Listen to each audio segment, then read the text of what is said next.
This is going to sound like so much hate, and I swear it's not.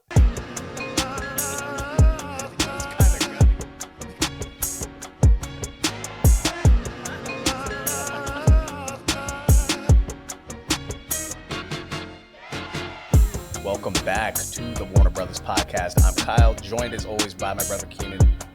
Joined as always during football season by Timmy G. What's up, fellas? How you doing? Happy New Year to you, Tim. We haven't seen you in a little bit of time. We had a Raja pod. We had the New Year's pod without you, but like, good to have you back. We know it's real football time when we got Timmy Gray on here. Tim, how are you? Doing great. Got a new mic, better quality. Merry Christmas and Happy New Year to you, buddy. Golly. It's been a long time. It was pre-Christmas the last time I was here, so Yikes. a couple of weeks. A lot of football. Heard a lot of episodes that you guys recorded. Had a lot of problems with a lot of the things that were said.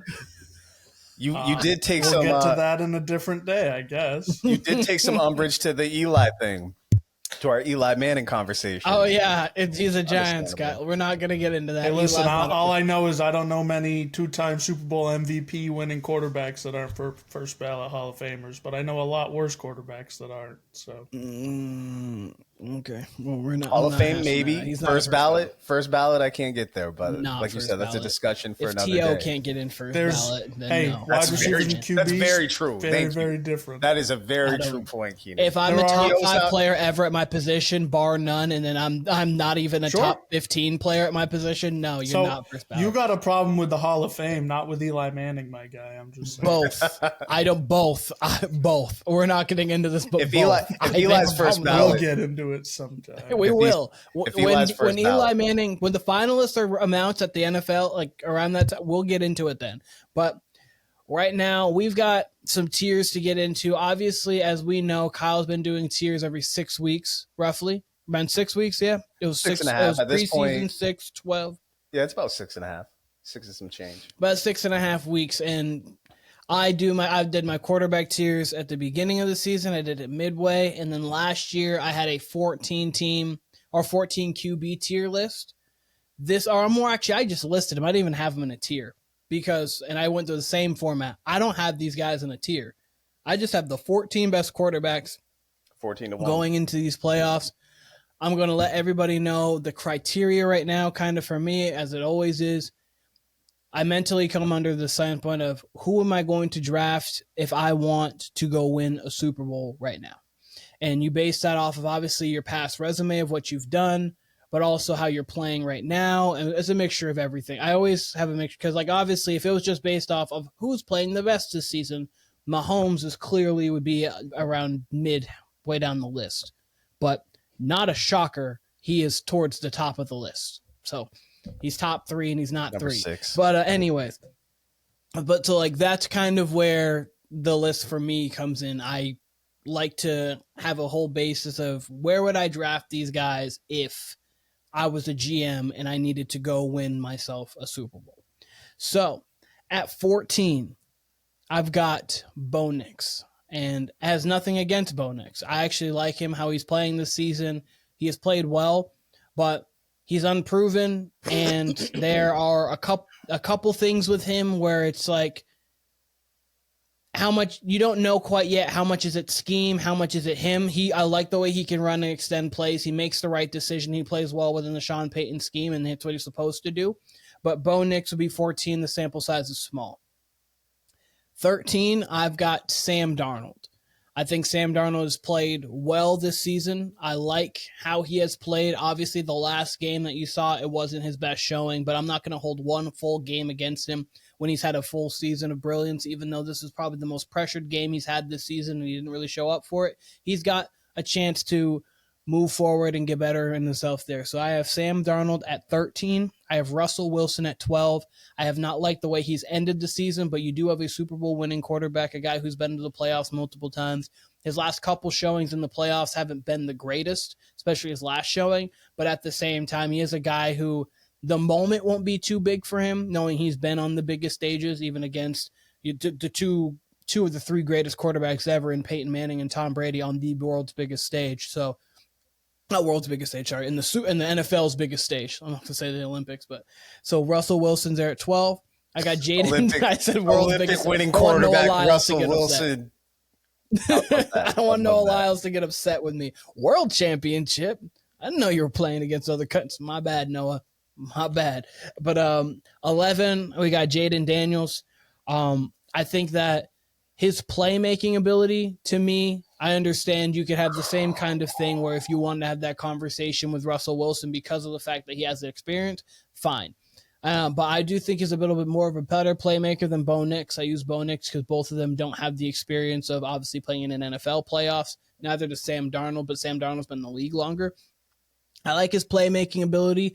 We've seen Jayden Daniels many times this season go on late game drives, late moment drives, and the moment has not looked too big for him in big spots, big moments. Obviously, we've seen it against the Falcons, saw it against the Eagles, saw obviously a Hail Mary against the Bears, but we've seen him in a lot of different spots this season. I believe he's had 4 or 5 game-winning drives already as a rookie. So I have Jayden Daniels there at 11. I gotta say this. I gotta say this. Yeah. Obviously, not knowing what the top 10 looks like, I think you can make a strong case, right? If we're just drafting NFC quarterbacks, I think you can make a strong case that you could take Jayden Daniels number 1. That's all I'm gonna say. So, I mean, with that being said, I would obviously have Jayden Daniels in my top 10. You'll hear more, obviously, in other discussions we have around the postseason, around the previous 2024 regular season. Maybe you'll hear my thoughts more on Jayden Daniels. And maybe when I hear the rest of this list, I can have a direct, I think Jayden Daniels can be ahead of him. But let me start with that. I think if you were just to redraft just the NFC, I think Jayden Daniels has a strong case at number 1, has a strong argument at least. I understand because obviously take out the big 4, like the 4 guys who are top, which is Burrow, Allen, Jackson, Mahomes. We were having kind of the same thought last year about C.J. Stroud, and that's what he reminds you of the way his rookie season was. So I get what you're saying. For me, Jayden Daniels has played a lot of collegiate football, but he hadn't played in many big games. He didn't play many big bowl games. Obviously, he saw Alabama. They lost to Alabama. Lost to Alabama his last year. I think the year before he beat Alabama. But, he hadn't played in many big, national champ, like Deshaun Watson, per se, back-to-back years, national championship game against Alabama, which can mimic a playoff game. Obviously, I'm not trying to make it sound like going to Tuscaloosa is not a tough thing to do, but it's also not the same as playing just an NFL playoff kind of game. It's not that same win or go home kind of atmosphere to it, which is why I didn't have Jayden there. But I get what you're saying when you're just basing it purely off of talent and kind of how he's played. That's fair. You don't know. You don't know what you're getting out of rookie QBs, which yes, and that's kind of why he's lower. It's not like if I was going to draft hey, I need a QB for the future, this list is different. This is for my playoff run right now because that's what we're in. Number 10, I have C.J. Stroud. 10 and 9 were the ones I could kind of go back and forth on right now, and I get arguments for both, but I have Stroud at 10, and I have him there because I haven't loved the same poise he had last year. He hasn't really had this year. I understand his line's also been very bad, but also he didn't have a great line last year either. He's been out of rhythm this year. Timmy, if you have any comments, I see you bobbing the head back and forth. If you have any comments, Tim's waiting to pounce. Tim's waiting to pounce. I'll let you finish your sentence. I was going to say, I'll let you finish. I haven't loved the composure that he's had all season. Last year he was a low risk but high reward, and this year he has been high risk, high reward, and I haven't loved that aspect of him. He's been a little bit different, a little bit more skittish in the pocket. So I like him, and I like what he's been able to do. Obviously, last year we saw him play a very big playoff game, and then he lost against Lamar, but that's okay. But I have him at 10. Timmy, what was your comment? I know this is it. For me, it's just one ranking, but I would take Jayden over C.J. Stroud right now. I think he's playing better football. I don't think you can really – they have pretty similar rosters, right? They each have a good wide receiver. They each have a pretty good running back. I mean, I think Joe Mixon gets the nod over Brian Robinson, but I think Nico Collins gets the nod over Terry. Zach Ertz has played a big role in his success, so I like that. But, I think they're very similar offensively, and Jayden's just been playing better. The way he runs, the way he scrambles, everything about it.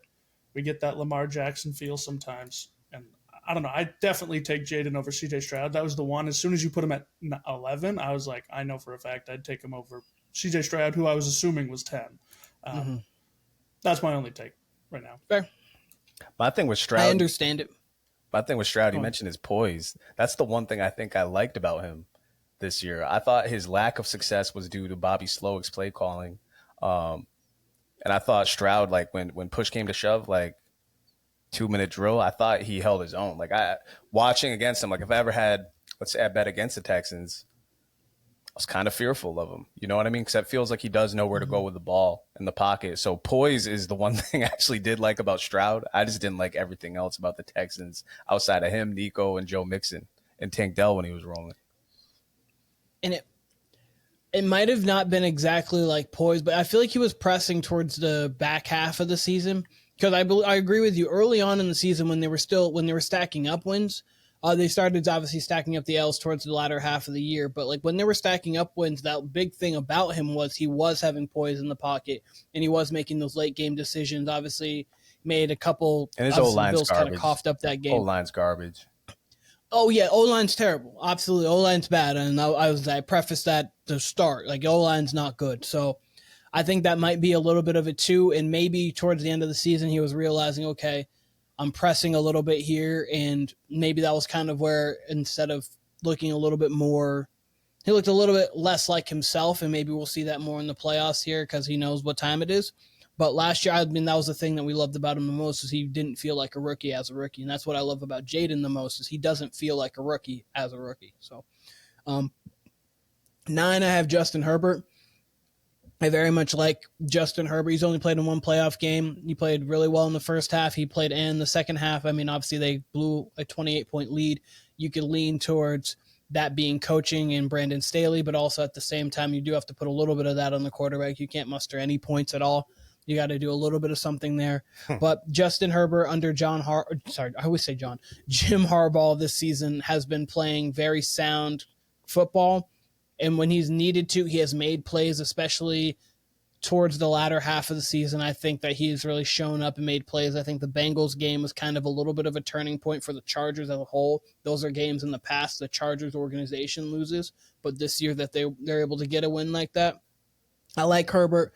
I just think we need a little bit more sample size for him to feel like he's going to be up with these other guys who have the same kind of poise, confidence, and I have the same level of ability, whether it may not be arm talent, but a level of quarterbacking ability, but they also have the resume to kind of back them up on it as well. Any comments before I go on? Okay. Number 8, I have Jalen Hurts. People could argue that I might have him a little low. That's perfectly fine. I like Jalen Hurts. I think he's very dynamic with his running ability, of course, and with adding Saquon Barkley to that running ability makes him dangerous. And when you have A.J. Brown there is when you kind of unlock Jalen Hurts. But there have been less times as of the back half of the season where he was playing great before the concussion. But we've seen times in the playoffs and in the regular season where he doesn't make the greatest decisions with the ball. The ball doesn't come out as clean and crisp at times. It seems a little bit off. He played very well towards the latter half of the season, and the only guy that I would probably have him above would be maybe the next guy. Like, not have him above, but the argument for me would be there. For me, my top 6 and how they are, I think that is the top 6 for me. But I know Kyle was talking about Jayden being lower, but I have Jalen Hurts there. I think he's still a little bit more to prove in the playoffs. He obviously had a great Super Bowl, but besides that, he has played lackluster in the entirety of his playoff career, adding on with his been a little bit of an up and down career. He's had really high highs and had really low lows, and then he's been kind of up and down. Right now he's on an up, and he's been playing great, but obviously also coming off of a concussion too is a little bit difficult, but that's not what I really factored into this. I have a question. Yep. For the both of you. Let's just say we insert Justin Herbert on the Philadelphia Eagles. How would we feel about that team if we got Herbert, Saquon, A.J. Brown, Devontae Smith? Because the same. I would like them better. I think that team's a whole lot more dynamic with Justin Herbert as their QB. So the thing is, I would feel pretty similar, and the reason being is I think that the rushing aspect. I mean, Herbert can run, and don't get me wrong, he's very smart with his running. Wheels. He has got wheels, but he doesn't. He's been letting him out more and more, and he does it like strategic. But the way Jalen Hurts runs, I think, is a little bit different. The way they kind of rally around that's a little bit different. But Herbert's at the same time, too. Like Herbert's a bigger dude than Hurts. I want to say he is a taller, kind of more like. Yeah, he's a different kind of bigger because there's obviously Jalen Hurts just has such lower body strength where he's almost a running back at quarterback too. So I get what you're saying there, and it makes sense. If you were to switch those two, then I get it. I feel like he would absolutely, not that Hurts doesn't have his own dynamic in this offense, but I think if you put Herbert, I mean, I think people are going to pick the Eagles over the Lions anyway. Like there's definitely going to be people who are like, oh, I like the Eagles. Like that's a perfect foil for the Lions. Like I think it'd be 50-50 if you put Herbert right now on the Eagles compared to Hurts, just because of Hurts being limited and Herbert's more of a complete quarterback and can run just as well as Hurts, I could say. Fair. I hear it. Let's hear this top I want to set. start. Hold on. Go ahead. My turn. You asked it to both Bayless. Of us. You're just going to roll over me. God. Before you even posed that question, I was going to say there's a real argument for taking Justin Herbert over Jalen Hurts. I would fear the Justin Herbert-led Philadelphia Eagles more just because they're still going to have that great run game with Saquon. The passing attack is going to be a lot more dynamic now. You know, we got a quarterback with a pretty damn big arm who can really air it out, and he's been a precision passer, whereas Jalen Hurts, more a product of the offensive scheme. Now, that obviously means no more tush-push that, you know, Herbert out here squatting 600, so they're definitely not tush-pushing anymore. But I would definitely fear them a little bit more. I do give you props, Keenan. I was expecting Hurts to be in your top 6 just because most people put Hurts up there because he's on a good team, but I like him down here. To be honest with you guys, if I was to switch one thing so far, I might, hearing it and thinking about it out loud too, I think Herbert and Hurts, the switch there would make sense to me. The switch there would make sense to me. But anyways, I have Hurts at 8. 7, I have Jordan Love. I think that Jordan Love is a little bit of mixture of Hurts and Herbert, to be quite honest with you, which is why I'm thinking about it more too. I was looking at Love and Herbert. I think that could be a conversation too. But there obviously I say a mixture of the both of them is you've got the lower lows with Jordan Love where he can be turnover prone. And obviously the interceptions can kind of like come in abundance, but also with the higher highs than Jalen when you have Herbert, the arm talent, the throws, the platforms which he can throw, how he can light up a field. It's different than how obviously Jalen can. So I like the way Jordan Love has had a kind of odd season where his season has been a little bit of obviously started slow like he typically has, but then he was starting to pick it up. But then Matt LaFleur, the way he's been calling the games, has been more Josh Jacobs. And he's kind of made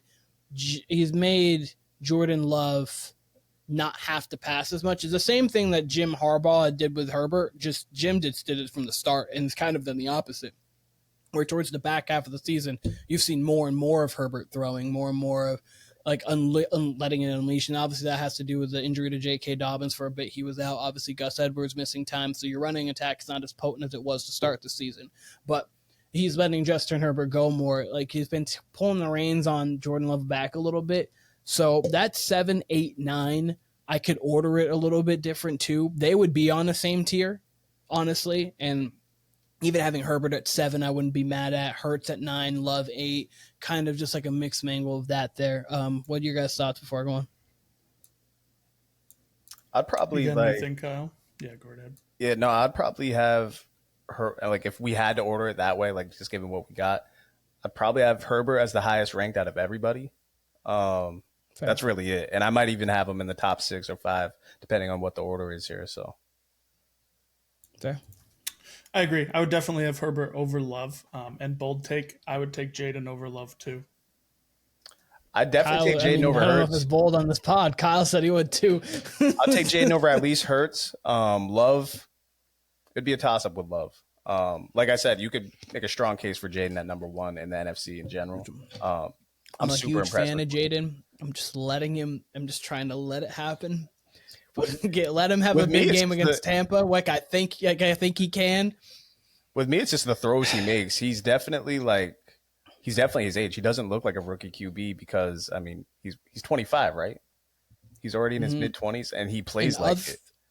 And other than Lamar and Allen, there's no one more dynamic with the legs. Right. Like Hurts, is like effective, and Mahomes is just as effective as anybody with his legs, just because of the 3rd and 13, he's getting 14. Unfortunately, I put Herbert up there too. By the way, I put Herbert. Herbert. He's been showing it more and more lately, and he's continuing to be another facet of his game. I like.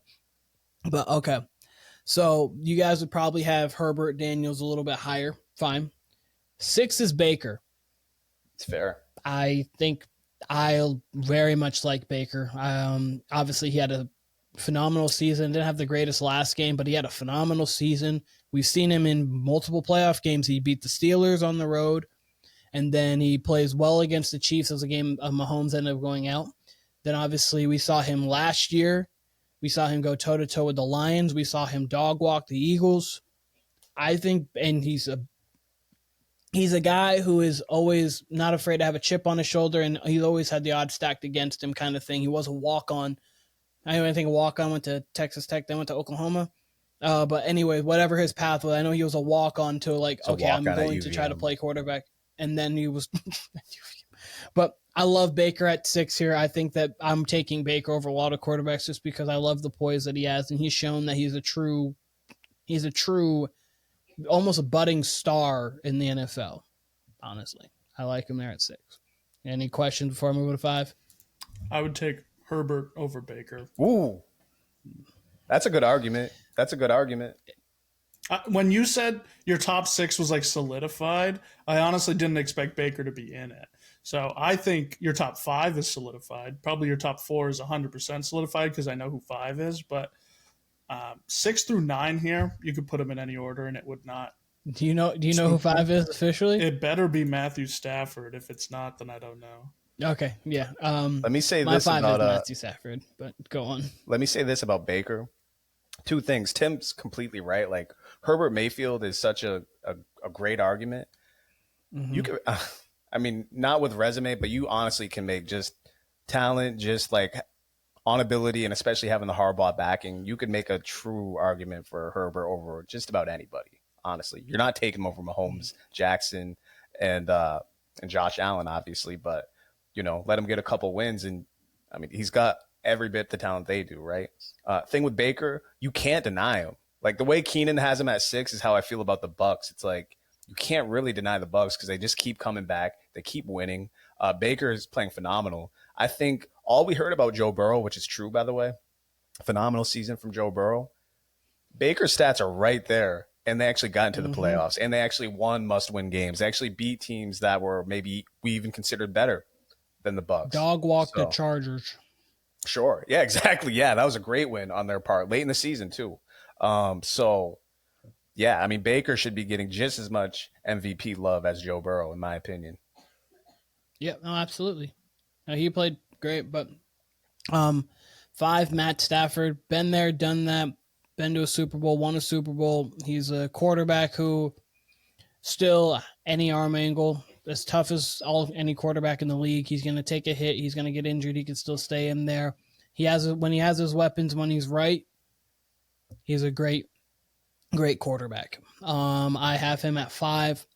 But I do have Jared Goff at 4 right now. I understand some people this is a because new Keenan. This is a new Keenan. Keenan Wait, used to hate Goff, right?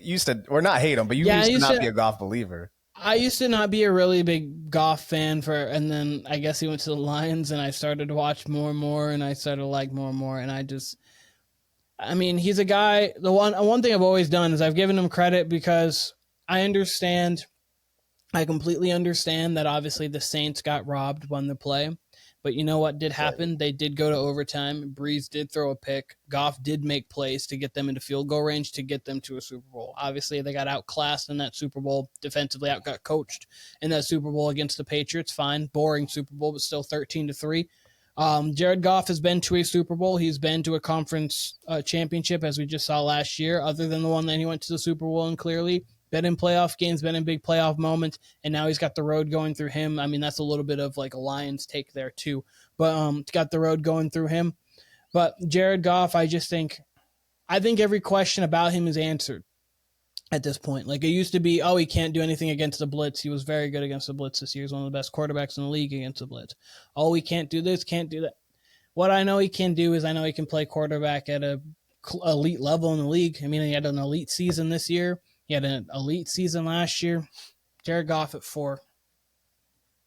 And then 3-2-1 should be the only order for 3-2-1, is in my personal opinion, is this. But like, can I just say give 3-2-1, then you guys give your thoughts real quick? I agree with your order for 3-2-1. You got Lamar. Lamar's 3, Josh Allen's 2, Patrick Mahomes is 1. More than fair. Mahomes is clear 1, obviously 3-time Super Bowl champion, been literally done everything you could ever do in the league, obviously.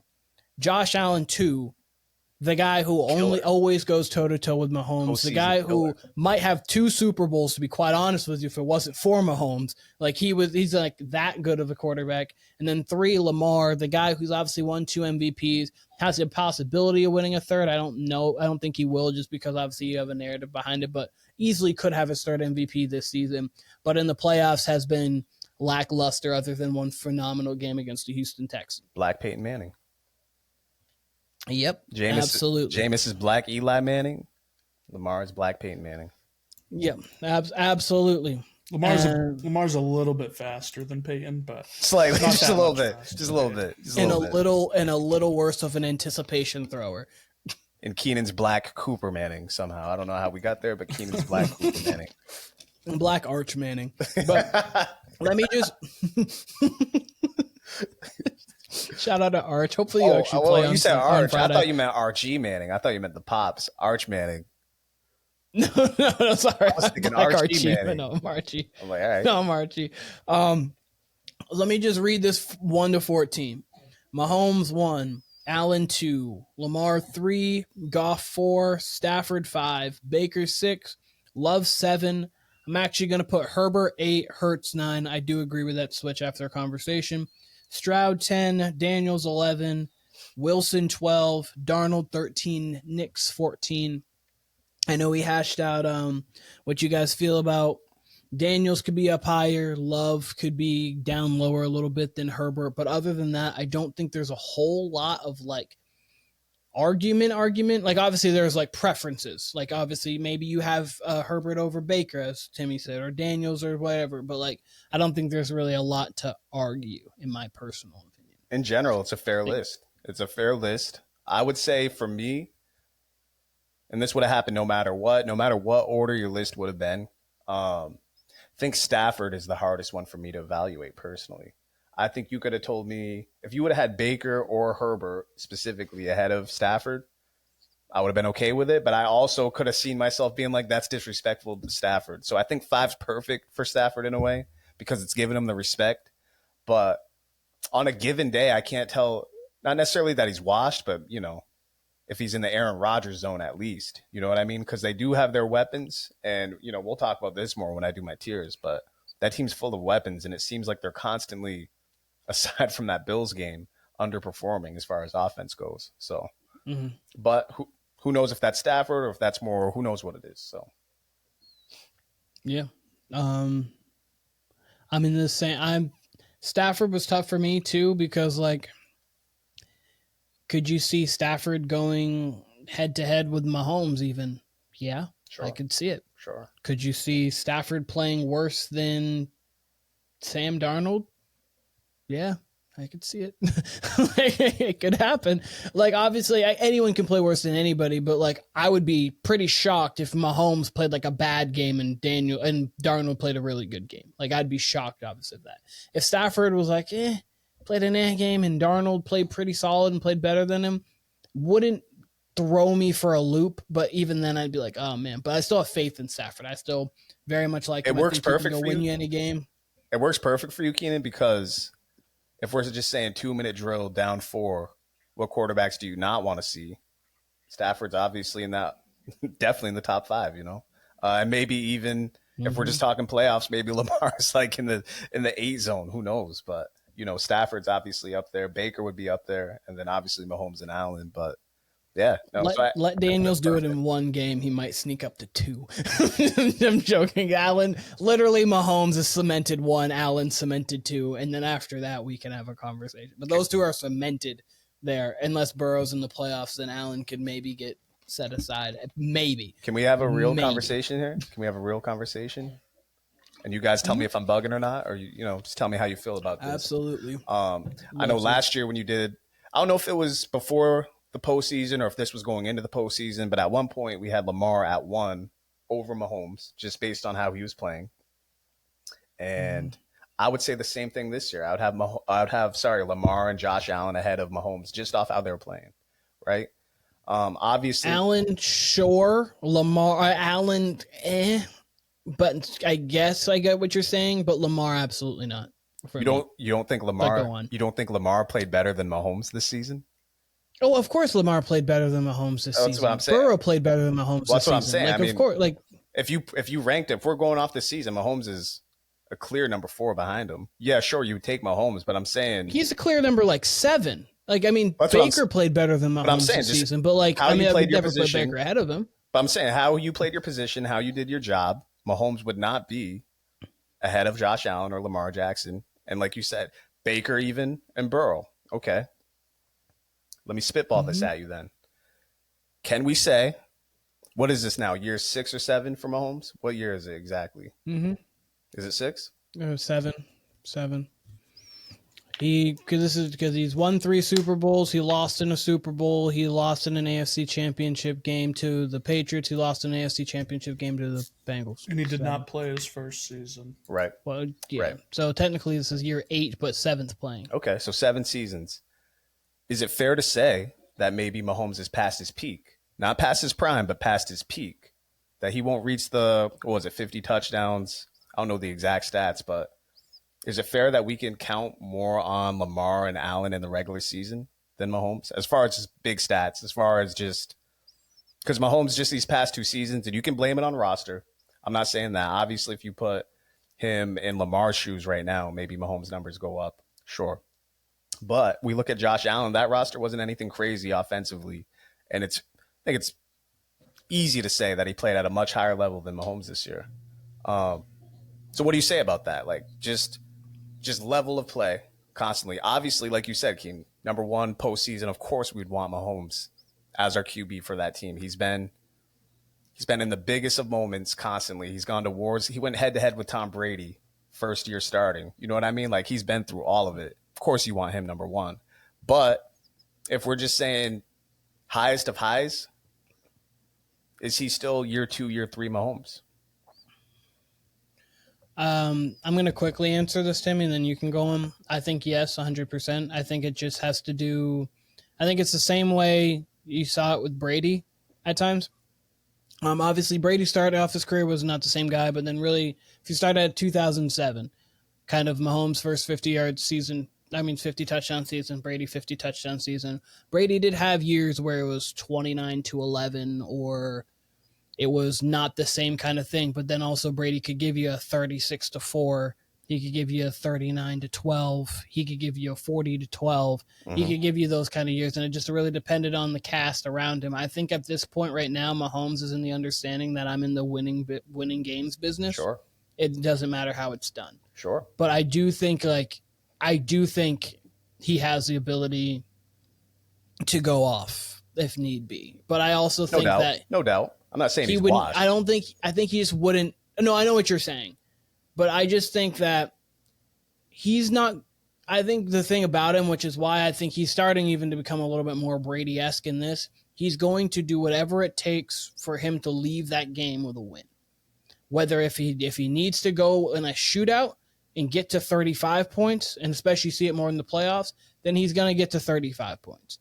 But if it's a game where early on in the game, I know my defense is going to get this one. I'm fine with it. I just need to get to 20 and not turn the ball over. He's going to get to 20 and not turn the ball over kind of thing. I think he's starting to mature to that Brady level of, I'd agree with that. Whatever this game asks of me, I'm going to do. And so I think that's why we don't see the gaudy numbers. I'd agree with that. A quick reply before Tim goes. My only thing with the Brady comparison, I wouldn't say there was ever times really, aside from early on in the season, once they got going, Brady didn't really have ugly games, though, the way Mahomes does, is my thing. There's games where you're like, kind of did. I don't know. He was pretty pristine. He'd have some games where he'd have like one touchdown to like one pick kind of thing. It was rare. Like, it was rare. I mean, you know, right maybe my memory's coded with just like the great games, but I don't remember the Patriots having quite the ugly season. Like the last two seasons that Mahomes had, that's more 2018-19 Brady to me rather than 17 and before that. It seemed like often it at least was a well-oiled machine, whereas with the Chiefs, it's more like up until week 16, really, I was like, this is the ugliest one-loss team I've ever seen in my life. Like I couldn't remember a Pats team being quite that ugly. That's kind of my thing. Like 2013, they went to the AFC Championship game. They lost to Denver.